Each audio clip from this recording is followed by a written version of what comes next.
제가 한 절 읽고 여러분 한 절 읽고 교독하며 읽도록 하겠습니다. 그 후에 예수께서 나가사 레위라 하는 세리가 세간에 앉아있는 것을 보시고 나를 따르라 하시니 그가 모든 것을 버리고 일어났다더니라. 레위가 예수를 위하여 자기 집에서 큰 잔치를 하니 세리와 다른 사람이 많이 함께 앉아있는지라. 바리새인과 그들의 서기관이 그 제자들을 인도하려 이르되 너희가 어찌하여 세리와 죄인과 함께 먹고 마시느냐. 예수께서 대답하여 이르시되 건강한 자에게는 의사가 쓸데없고 병든 자에게라야 쓸데있나니 내가 너희를 불러온 것이 아니며 죄인을 불러 구원시키려 하노라. 아멘. 오늘 제목이 세리와 죄인들의 큰 잔치라는 거예요. 그래서 사실은 이 제목을 할까 아니면 긍휼을 입은 자의 큰 잔치라 할까 이렇게 고민하다가 그 얘기가 그 얘기라서 그냥 이렇게 제목을 정하게 되었습니다.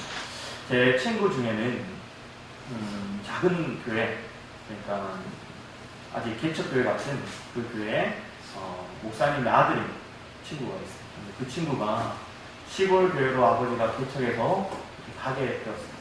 원래 이 친구는 공부도 잘했고 원래 부모님이 교육자 집안이라서 어머님도 아버님도 원래 교사시다가 아버님이 이제 목사님이 되셨던 케이스이기 때문에 교육자 집안이라서 사실은 배경이 좋고 또 사람들에게 칭송받는 가문입니다.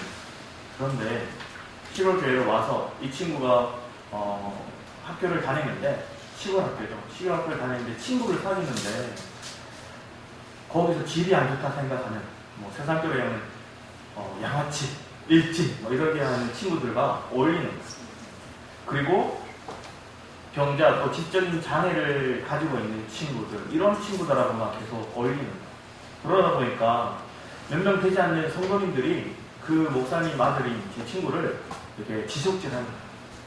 작은 동네니까 작은 시골이라 보니까 다 이렇게 보이는 거예요. 저 세상에서 지금 이 교회에서 조금 질이 안 좋다는 친구들하고 어울려 다니고 또 조금 그들이 볼 때 지적인 장애가 있고 온전치 않은 친구들을 같이 다니는 모습을 보니까 성도들이 볼 때도 이런 부정적인 의견들이 나오는 거예요. 그리고 선생님들도 처음에는 이 친구를 이렇게 좋게 보다가 그런 친구들하고 계속 어울리다 보니까 선생님들이 이제 계속 관찰하기 시작했어요. 그런데 관찰하면서 느꼈던 것들은 무엇이었냐면 이 친구가 그 친구들에게 물든 게 아니라 그 친구들에게 선한 영향력을 끼칩니다. 복음을 전하고 때로는 지적인 장애가 있는 친구들을 항상 도와서 왕따당하지 않도록 돌보고 때로는 세상에서 또 질이 안 좋다 생각하는 그 친구들에게 다가가서 대화의 거리를 만들어내고 그 친구들을 대우를 이끌고 결국은 이미지가 나중에 바뀌게 되었어요. 사람들은 저 사람들이 부족하다, 안 좋다, 여러분 질이 안 나쁘다, 판단하고 여러분 비난의 거리가 있는 사람들이었는데 그래서 그들과 어울리니까 이 친구도 같이 이렇게 욕하기 시작했는데 시간이 지나고 나서 보니까 이 친구에게 그들에게 다가갔던 이유는 그들에게 그리스도의 마음을 전하기 위하였고 그들에게 자기가 만난 하나님을 그들에게 전한 케이스가 된 거예요. 그런데 오늘날 한국 교회의 모습을 보면서 우리는 어떻게 봐야 되는지를 생각해보고 교회가 지금 동성애라든지 아니면 여러 가지 이슈화 되는 것들, 정치적인 부분들 이런 모든 것들에 교회가 내세우는 말들에 있어서 교회가 내세우는 주장들에 대해서 세상은 받아들이지 않아요. 세상은 오히려 판단의 잣대를 우리에게 왜 그렇게 되었습니까? 우리에게 옳고 그름의 관점이 너무나 커져서 교회가 우리만 옳다는 것들을 막 내세우니까 그들이 볼 때는 우리가 틀립니다. 우리의 삶 속에 따뜻함이 나가지 않고 우리의 삶 속에 그냥 자기들만 똘똘하고 자기들만 거룩한 척 하니까 세상이 바라볼 때는 교회가 그렇게 보이지 않아요. 그러니까 그들이 주장하는 것들이 이 교회가 내세우는 말하는 것들이 이중적이라 얘기를 하고 오히려 그들은 반대하고 비난하고 돌아서더라고요. 그럼 우리의 삶에도 정결해보는 나의 삶 속에 내 주변에 있는 친지들, 때로는 주변에 있는 동료들, 때로는 선후배 관계자 그들에게 나는 어떤 사람으로 그들에게 느껴지고 있는가?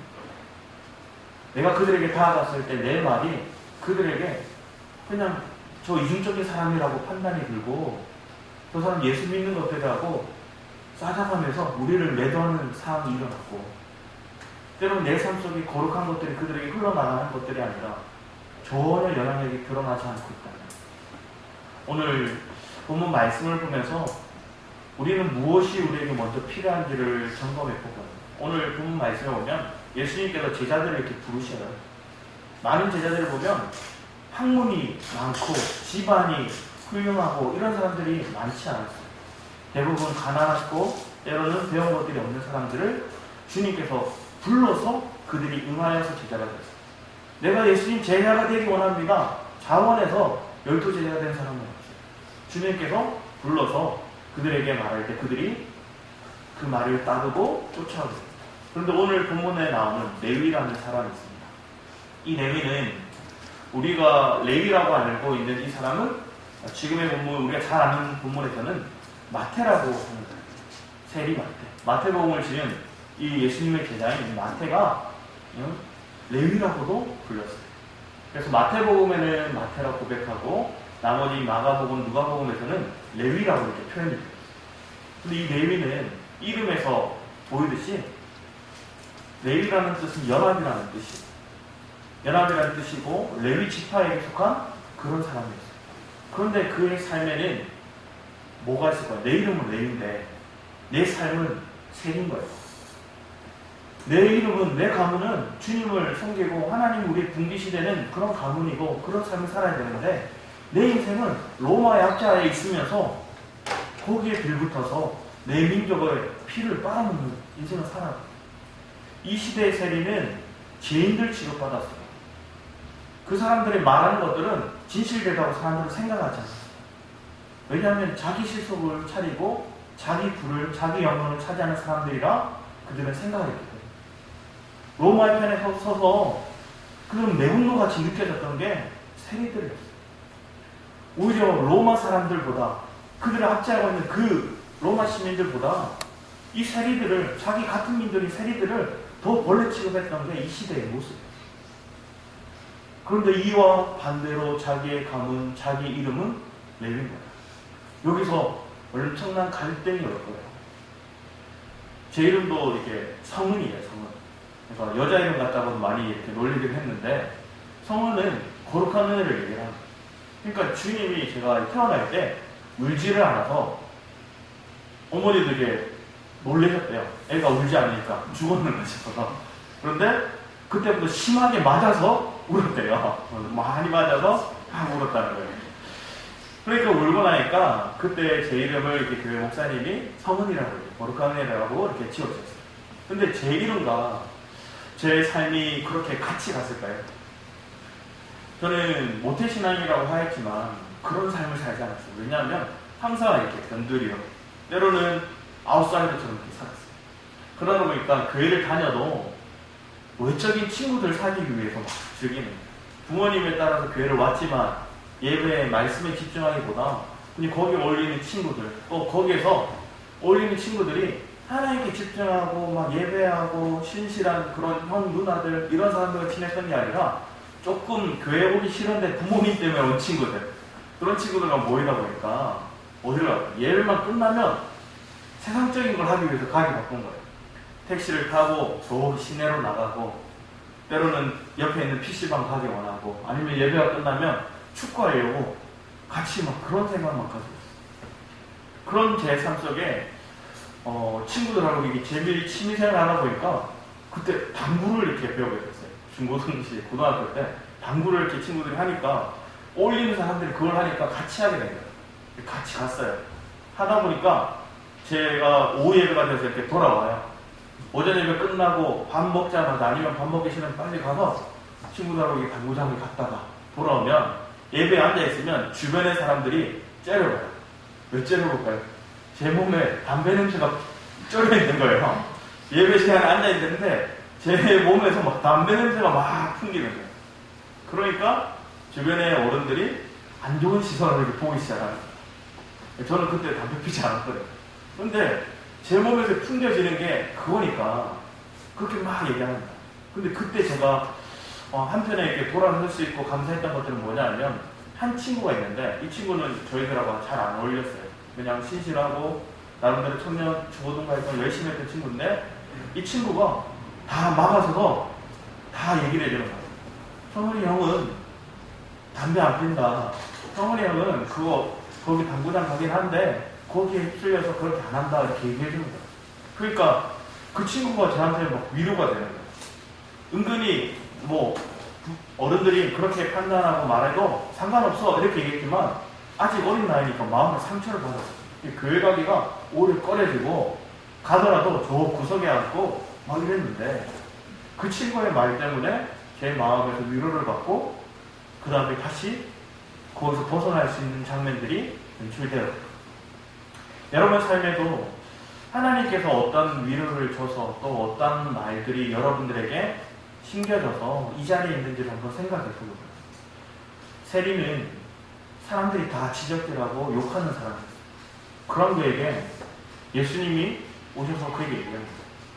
나를 따르라고 고백할 때, 그 주님을 제자가 되라고 할 때, 그는 예수님께서 뭐라 얘기하지 않는데, 여기 보면 28절 말씀에 보면 모든 것을 버렸어요. 그는 알았던 거예요. 재물과 하나님을 겸하여 섬길 수 없다는 거예요. 예수님을 따르는 제자의 삶을 살기 위해서 이 재물을 겸하여서 같이 짊어지고 제자의 삶을 살 수 없다는 걸 그는 알았던 거예요. 그러니까 기꺼이 이것들을 버렸대요. 그리고 그 주님, 내가 만난 주님, 내게 긍휼로 나를 오래 참으심으로 나에게 그 하나님의 사랑과 은혜를 공급하시는 그 주님 때문에 그는 큰 잔치를 벌였어요. 세리니까 주변에 뭐 세상적으로 뛰어난 그런 사람들은 오지 않았을 거예요. 때로는 친지들 아니면 다른 세리들, 죄인들이 그들 가운데 잔치 참여했을 거예요. 그래서 예수님께서 그들과 함께 먹고 담소를 나누시고 교제하는 모습을 요한의 제자들 그리고 바리새인들과 그 서기관들이 그걸 보는 거예요. 보고 와서 비난하는 거예요. 저 왜 저렇게 행동하는가? 왜 저렇게 죄인들하고 어울리는가? 그들의 삶 속에는 하나님과의 만난 이 잃어버린 자들을 건지는 것들, 하나님께서 아끼는 사랑하는 자들을 건져오는 것들이 얼마나 주님께 기쁨이 되는지를 그는 인식하지 못한 거예요. 내 자녀가 나를 떠났어요. 죽은 줄 알았던 그 자녀를 내가 다시 만나. 때로는 세상 속에 방황하기도 하고, 때로는 그들이 나쁜 행동도 했지만 그 자녀가 돌아왔을 때의 기쁨, 그를 회복하여서 다시 내 품에 안을 때 그 기쁨, 그 기쁨이 얼마나 감격있어요. 하나님이 이런 긍휼로 우리에게 다가오셔서 그 긍휼의 사랑으로 잃은 자들을 건지길 원하시는데, 많은 이들은 지식적인 사람들, 은사적인 사람들, 내가 좀 의인이라고, 내가 스스로 괜찮다고 생각하는 그 부류는 그들이 볼 때 죄인이라 생각하는 그들과 주님이 어울리니까 주님도 똑같은 그런 부류로 취급하는 거예요. 오늘 누가복음 말씀에 보면 우리 누가복음 15장 말씀을 볼까요? 15장 1절 2절 말씀에 보면 이렇게 표현되어 있어요. 모든 세리와 죄인들이 말씀을 들으러 가까이 나오니, 누가 따르면 모든 세리 그리고 죄인들이 말씀 들으러 가까이 왔어요. 그랬더니 바리새인과 서기관들이 수군거려 이르되 이 사람이 죄인을 영접하고 음식을 같이 먹는다. 계속 비난하는 거예요. 예수님을 비난하고 예수님에 대해서 모함하고, 그 이유는 뭐냐? 예수님을 따라오고 쫓아오는 사람들이 세리고 죄인들이니까 그들을 같이 얘기하고 그들하고 담소를 하니까 똑같은 취급을 하는 거예요. 그러면서 18장 말씀은 이렇게 표현합니다. 누가복음 18장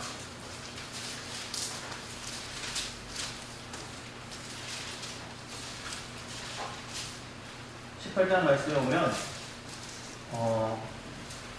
18장에는 이 부자에 대해서 얘기를 하는데, 이 부자 청년이 와서 예수님께 이렇게 얘기를 합니다. 예수님, 내가 주님이 받은 그 영생을 얻으려면 어떻게 해야 되냐? 그랬더니 자기는 모든 율법을 다 지켰어요.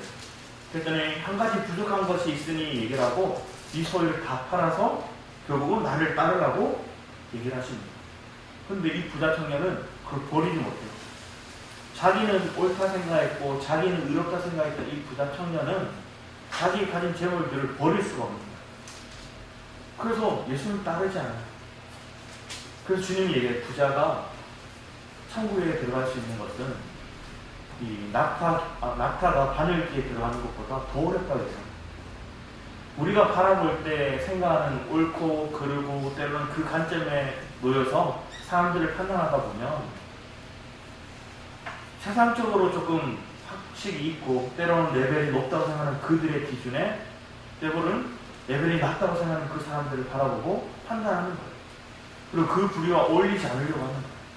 근데 이게 교회 안에도 막 밀려와요. 어느 순간 교회도 그렇게 바뀌었어요. 오늘날 교회 모습에도 나중에 보면 금식에 대해서 문제가 나는데 금식을 왜 그렇게 중요하게 생각할까요? 이 바리새인들은 자기들은 그걸 하거든요. 이틀에 한 번씩 때로는 그들이 계속 금식을 하거든요. 원래 주님의 원하는 이 모세 때부터 금식에 대한 것들은 그렇게 자주 하라고 얘기하지 않으셨어요. 그런데 바벨론에 포로되어 가고 또 그들이 이제는 예수의 선지자가 오지 않는 그 시기에 어둠의 흑암의 시기 때 바리새인들이 더 의식적으로 율법적으로 자기들을 고행하듯이 금식을 계속 하는 거예요.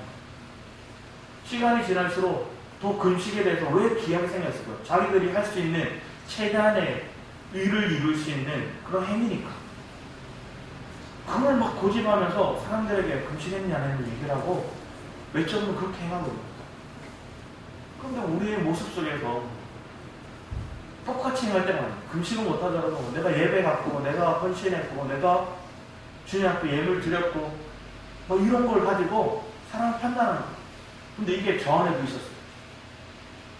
예전에 마산에서 청년부 활동을 할 때 조금만 교회 안 보이면 그들 어떻게 취급할까요?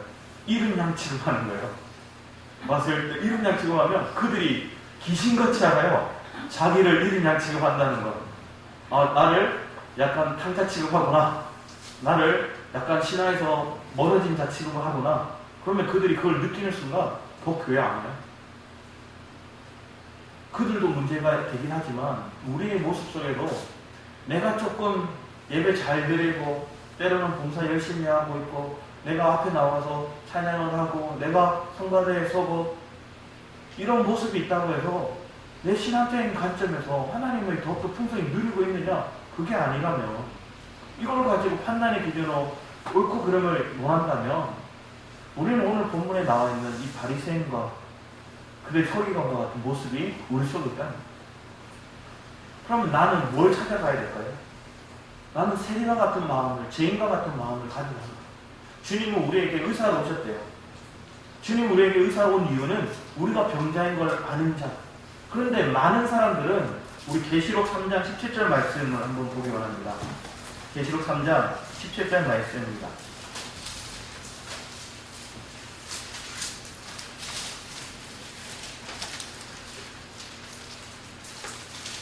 여러분 한 목소리 읽어주셨습니다. 계시록 3장 17절입니다. 시작. 네가 말하기를 나는 부자라 그리하여 부족한 것이 없다. 내 본고한 것과 가련한 것과 가난한 것과 눈먼 것과 벌거벗은 것을 알지 못한다. 라우디게 교회를 얘기를 하실 때 이런 신앙 고백을 합니다. 많은 사람이 나는 부자라 얘기를 하는데 그는 가난하고 그는 가련하고 그는 헐벗고 그는 병들었는데 그걸 못 보는 거예요. 이게 바리새인들이죠. 그럼 우리는 주님의 긍휼을 입으려면 내가 가련한 것을 알아야 되고 내가 비천한 것을 알아야 되고 나의 약함을 알아야 되고 레위는 그걸 알았어요. 자기가 자기의 이름 연합이라는 이름을 가진 자기 가문의 삶 속에 그런 고백을 하지만 자기의 삶은 너무나 세리로서 비난받고 욕, 지적받는 그런 삶이란 거 알았거든요. 그러니까 그 주님을 만나니까 그 만나는 것 자체, 주님이 내 이름을 불러주는 그 자체, 주님이 나와 함께 식사를 해주는 그 자체, 그게 그 회복이 일어나요. 사실은 저도 목회자가 되는 과정들 속에서 저 스스로 나는 될 수 없다 생각할 때가 참 많았어요. 내가 가진 것들이 없었고 내 가문이 뛰어나지 않고 내가 배운 것들이 그렇게 뛰어난다 보니까 저희 교회는 청년부가 참 많았어요. 중고등부가 많았어요. 그러니까 중고등부가 많다 보니까 거기에 인재들이 너무 많았어요. 재능들이 많고 예체능적으로 재능이 많고 여러분 공부 잘하는 친구들도 많고 여러분 신앙적으로 저보다 훨씬 뛰어나게 보이는 사람들이 많았어요. 근데 그들을 비교해서 나를 보니까 나는 하나님이 쓰시기에 합당한 존재가 아닌 거예요. 그들을 비교해서 나를 보니까 우리의 가문은 뛰어나지 않은 거예요. 그들은 오히려 더 많은 사람들이 칭송받는 그런 모습들이 있는데 그들에 비해서 나를 보니까 나는 하나님 쓰시기에 합당하지 않다 생각이 들어요. 그런데 주님이 신앙 안에서 주님을 경험하고 주님의 인격적인 만남이 있고 그 주님의 임재가 내 마음 가운데 있을 때 내가 회복되었던 것들은 하나님께서 그런 자를 쓰시기를 보다 때로는 나 같은 존재도 쓰기를 원하신다. 나를 하나님께 들어서 사용하기 원하고 내가 할 수 없는 것들을 주님의 힘으로 하기 원하는 그 신앙 고백을 하나님 기뻐하신다. 대부분 신앙적으로 자기가 뛰어나다 하는 사람들을 보면 너무나 많은 판단과 비난의 말을 할 때가 많아요. 오늘날 목회자들 세계 속에서 때로는 신앙의 경감을 가졌다고 하는 많은 사람들이 비난을 서슴없이 해요. 때로는 그들의 입술에서 저 사람에 대한 잘못된 것을 지적하는 것들이 너무나 많아요. 근데 그게 하나님 보실 때 옳을까요? 하나님 보실 때 기뻐하는 모습일까요? 하나님은 내 연약함을 알고 나부터 주님의 긍휼을 입은 자로 내 삶을 들여지면 내가 어떠한 자인지를 발견하는 거예요. 하나님 분명히 우리에게 얘기했어요. 제가 많은 곳에 은혜가 더하여진다. 하나님 은혜가 더하여지는 그곳에 하나님의 긍휼이 더해지는 그곳에 우리의 마음이 있기를 원하신다. 신명기 말씀에도 총 11번에 가까이 뭐라고 표현되어 있냐면 레위인들을 때로는 객을 때로는 고아를 때로는 그 가부들을 그들을 배불리하라 이래요. 그들도 강야 생활을 하고 있어요. 그러들은 어려운 중에 있어요. 그런데 우리보다 더 어려운 자들 때로는 유업을 받지 못하는 레위인들 때로는 객으로서 방황을 살아가는 이들 때로는 부모가 없어서 형편이 어려운 자들 때로는 남편이 없어서 그 유업을 또한 이웃자가 없어서 괴로워하는 그 가구들을 배불리하는 어려운 자를 돕고 그들에게 통로되고 내가 만난 주님을 전하고 말씀만 전하고 내가 만난 이 복음만을 전하는 게 아니라 그의 삶 속의 결핍의 요소를 보고 내게 있는 것들을 그들이 공급하기를 기뻐하는 거예요. 우리의 삶에 하나님이 우리에게 친밀하게 다가오셔서 주님은 우리를 더 주님의 원하는 그 마음을 알기를 원하시는데 우리는 잘못된 길을 가고 있다. 이사야서 58장 말씀에 보면 금식에 대한 것들 얘기해요. 58장 말씀에 금식에 대해서 얘기를 하는데 이스라엘 백성들이 얘기하는 게 하나님 우리가 금식을 이렇게까지 하는데 왜 우리에게 하나님 응답이 없고 주님 만나주시지 않고 그거에 대해서 막 붕괴하는 마음이 있어요. 그랬더니 주님이 얘기하는 것들이 뭐냐면 너희들은 금식해놓고 너희 집에 가서 유흥을 즐겼고 너희 즐거워할 것들을 추구해. 너희들은 너희 집에 있는 종들 그들에게 네가 금식하니까 나는 금식해야 돼 하고 너희 종들에게 다 시켜 먹어. 내 짐을 그들에게 짊어지게 한 거야. 또 너희들 속에는 금식을 해놓고 금식한다 얘기해놓고 가서는 내 기득권이 뺏기고 내게 손해보는 일이 있으면 그들과 논쟁하고 그들과 싸워서 주먹질까지 하는 그래놓고 몸 금식에 대한 마음이 없는 거예요. 외형적인 것들을 추구하는 모습들이 있지만 내면에 주님에 대한 그 마음이 없는 거예요. 주님은 그 뒤에 12절 말씀에 보면 무너진 데를 다시 회복하는 자를 원하십니다. 근데 누가 그 길을 누릴까요? 누가 그런 세계를 맛볼까요? 내 마음에 주님의 긍휼을 입은 자가 주님의 긍휼의 마음이 어디에 있는지 주님이 향하고 있는 그 시선이 어디에 있는지를 동일하게 바라보는 거죠. 나만 잘 먹고 나만 잘 되고 그게 아니라 내가 죄인임을 알고 내 연약함을 알고 거기에 주님의 긍휼이 내게 임해서 나를 건져주시는 그 기쁨을 맛본 사람은 동일한 저주에 속한 자, 어둠에 속한 자, 아픔에 속한 자, 그들을 바라볼 때 애타는 마음이 들어서 그들에게 가서 내가 만난 주님을 전하고자 하는 거예요. 왜 축제를 벌릴까요? 왜 큰 잔치를 벌릴까요? 내가 이런 기쁨을 회복했고, 이런 그리스도를 통한 제 삶을 얻었고, 내 안에 이런 누림이 생겨나고, 내 안에 이런 회복이 일어나서 이걸 나만 누리는 게 아니라 내 주변에 있는 똑같은 저주의 어둠에 죄에 묶여있는 그들을 건지고자 한다. 그래서 이걸 기꺼이 그들에게 전하고자 하는 삶을 살아갑니다. 우리가 가정의 달, 우리의 삶 속에 이런 마음을 가지고 여러분의 형제 자매를 보고 있습니다. 아니면 내 자녀를 그런 애타는 마음으로 바라보고 있습니다. 그리고 내가 만난 이 축제를, 이 기쁨을, 이 잔치를 그들에게도 전하려고 합니다. 오히려 많은 사람들은 신앙생활이 1년, 2년, 10년, 20년 묵은닭이 되어가는 거예요. 언제까지 그냥 동일하게 반복적인 모습들, 교회 가고 예배드리고 왔고 또 한 주간 내 마음대로 살아가고, 아니면 조금 마음 쓰면 수요예 배우고, 아니면 조금 더 마음 쓰면 평일예배 참석하고. 근데 이런 묵은닭이 되면 우리에게 기쁨이 잃어버리더라고요. 내 안에 주님을 향한 그 긍휼의 사랑하심을 채워내놓고 그 마음이 너무나 식어져 버리더라고요. 하나님 우리를 부르셔서 우리를 이끌고자 하는 그 길, 우리 오늘 똑같은 본문의 말씀들, 이 마태복음에는 뭐라고 표현하는지 보기 원합니다. 마태복음 9장입니다. 마태복음 9장에서는 여기서 레위가 자기 이름을 여기서는 마태라고 고백해요. 마태라는 이름의 뜻은 하나님의 선물이라는 거예요. 자기가 예수님을 통해서 그 선물을 받아서 그거 회복되니까 이 마태복음을 작성하는 것이 천국 복음이지 않습니까? 앞에서는 누가복음 말씀에는 부자가 천국에 들어가는 것들이 그렇게 어려운데, 여기서 이 세리였던 이 레위는 천국 복음에 대해서 전할 수 있는 축복을 누린 거예요. 왜 그렇게 누릴 수 있을까요? 그가 죄인임을 알고, 자기가 하나님 앞에 온전치 않은 걸 알고, 그 그리스도를 만남을 통해 그 긍휼을 입은 것을 깨달았기 때문에. 그래서 그는 다른 복음서에는 안 적혀 있는데 9장 13절 말씀에 이렇게 했습니다. 너희는 가서 내가 긍휼을 원하고 제사를 원하지 아니하노라 하신 뜻이 무엇인지 배우라. 나는 의인을 부르러 온 것이 아니오 죄인을 부르러 왔노라 하시니. 이 긍휼이라는 단어를 그가 적었어요. 왜 그럴까요?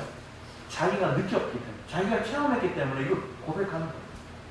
자기가 어떠한 마음 때문에 그 주님을 위해서 큰 잔치를 베풀고 자기의 모든 것을 다 버릴 수 있었는가? 그 주님의 긍휼을 입었음을 고백합니다. 저 바리새인들은 제사를 드리고 의식을 행하고 금식을 행하고 하나님 앞에 사람들 보일 때 거룩한 척하지만 외형적인 모습 하나님 보지 않고 그 마음의 상한 마음들, 그 마음의 연약함을 주님 앞에 나와서 이 상한 심령을 토해놓는 자를 하나님 기뻐하시더라고요. 그에게 하나님 긍휼을 입게 하시더라고요. 그 긍휼을 입으니까 우리의 마음의 병들과 아팠던 것들이 회복되더라고요. 이 말씀을 보고 많은 사람들이 선뜻 겁을 내는 경우가 있어요. 레위가 모든 것을 버렸다니까 내 재산 다 주님 앞에 다 드려야 되나? 이렇게 생각하는 사람들. 그런 모습이 아니라 기꺼이 주님이 원하는 때 주님 손에 올려놓는 거죠. 지금 당장 다 팔아서 다 주님 앞에 드리라는 건 이단들이 그렇게 하죠. 그래서 다 모아서 한 곳에 모아다가 재산 다 가져와라 얘기해놓고 마지막 때가 그거 다 필요 없다, 다 나눠 써야 된다 이렇게 얘기해요. 근데 주님이 내게 감동 주셔서 주님이 내게 은혜 주시면 내가 긍휼을 입은 자가 되면 아버지 하나님의 마음이 어디에 있는지를 내게 느끼게 해주시더라고요. 주님이 내게 주셨던 그 긍휼의 마음이 동일하게 나보다 합하는 자, 힘들어하는 자, 그들의 결핍의 요소를 보더라고요. 그들의 아픔을 보고 내가 그들에게 기꺼이 통로되기를 원하더라고요. 하나님 이런 통로의 삶을 우리로 살아가도록 뜨거운 마음을 주시는 거예요. 왜 그 마음이 우리에게 있을까요? 내가 그 주님에 대한 첫사랑의 마음들, 때로는 내가 헐벗고 가난하고 때로는 내가 눈멀고 병들었음을 알고 거기서 나를 건져주신 그 주님의 사랑이, 그 주님의 감격이 나를 잊혀지지 않게 합니다. 오늘날의 금식이 무엇을 얘기할까요? 내 육적으로 내 것들을 추구하고자 하는 마음이 커집니다. 주기는 싫고 내 것만 계속 훔쳐지고, 그러면 육이 막 강해지겠죠. 그럼 내 안에 검은 개가 막 힘이 세지는 거예요.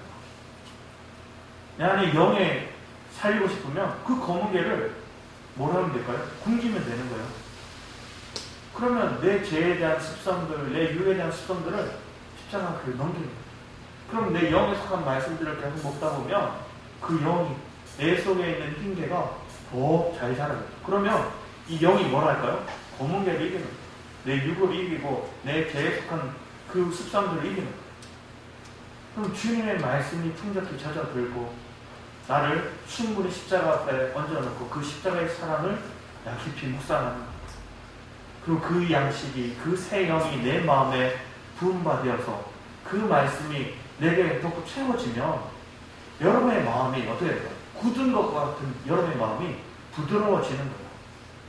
그때 주님의 새 영이 내게 부어지고 그 영으로 우리가 더욱더 살아갈 수 있는 삶이 사라지고, 그 에스겔서 36장의 말씀이 있습니다. 우리의 삶에 하나님은 우리를 어떻게 부르셨는가? 내가 왜 긍휼을 입은 자로서의 그 감격을 잃어버렸는가? 많은 사람들이 왜 바리새인화되고 계속 의식에 집중하고 행위에 마음이 뺏길까요? 결국은 내 모습이 그 긍휼에 대한 그 사랑의 마음들을 놓쳤다. 십자가의 사랑의 마음을 내가 풍족히 누리지 못하고 있다. 우리 디모데 전서 말씀 앞에 보면 디모데전서 1장 13절 말씀입니다.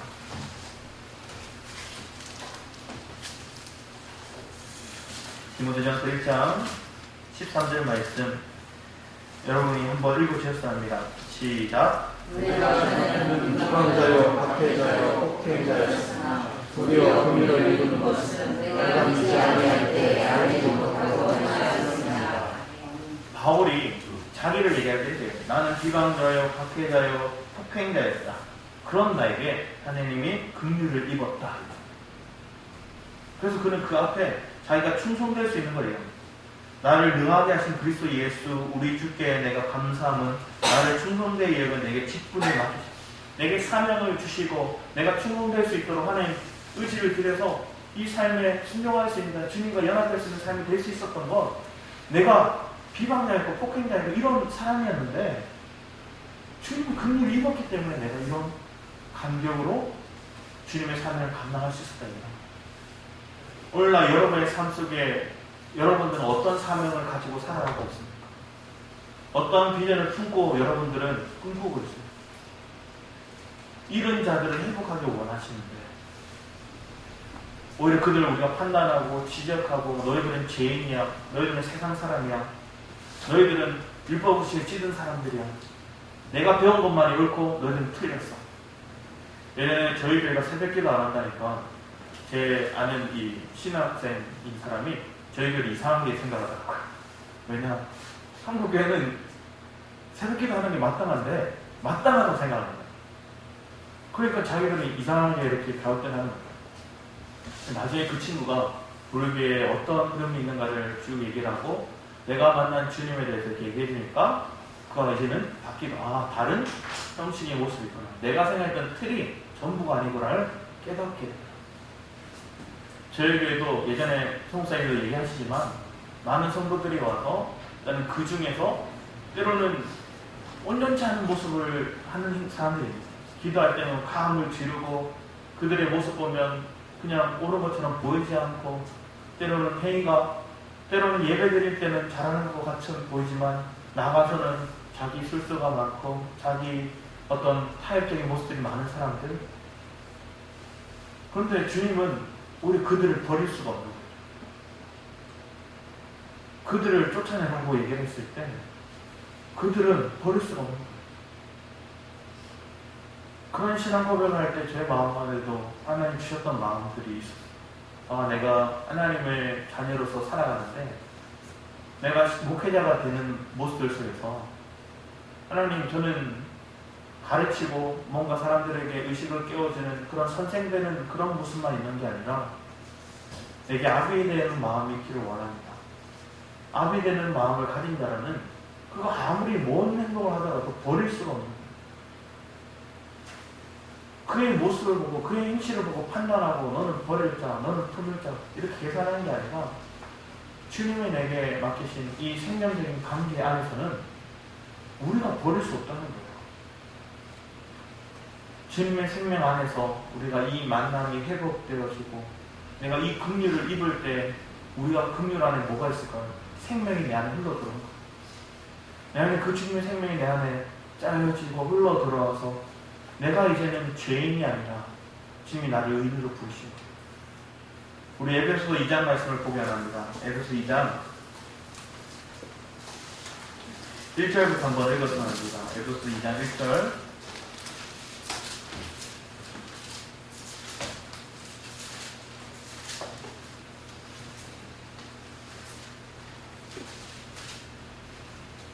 (5절까지) 6절까지 한번 읽었어야 합니다. 2장 1절부터 6절까지 한번 같이 읽도록 하겠습니다. 시작. 그는 허물과 죄로 죽었던 너희를 살리셨도다. 그때 너희는 그 가운데서 행하여 이 세상 구조를 따르고 공중의 권세 잡은 자를 따랐으니 곧 지금은 불순종의 아들들 가운데서 역사하는 형이라. 전에는 우리도 다 그 가운데서 우리 육체의 욕심을 따라 지내며 육체와 마음에 원하는 것을 하여 다른 이들과 같이 본질상 진노의 자녀이었더니 긍휼히 풍성하신 하나님이 우리를 사랑하신 그 사랑을 인하여 허물로 죽은 우리를 그리스도와 함께 살리셨고 너희는 은혜로 구원을 받은 것이라. 또 함께 일으키사 그리스도 예수 안에서 함께 하늘에 앉히시니. 아멘. 우리가 원래는 죄인이었고 허물이 많은 자였고 때로는 진노의 자녀였던 우리를 주님의 그 긍휼이, 그 주님의 사랑이 우리를 또 그 은혜 안에서 구원케 해주셨다. 그러면 그 구원을 입은 자는 더 나아가는 것들이요, 하나님과 같이 하늘 보좌에 앉는 것들을 이제 고백하고 있지 않습니까? 마땅히 우리가 누려야 될 것, 그 길을 가야 될 것들이 무엇인가를 하나님 우리에게 말씀하고 있습니다.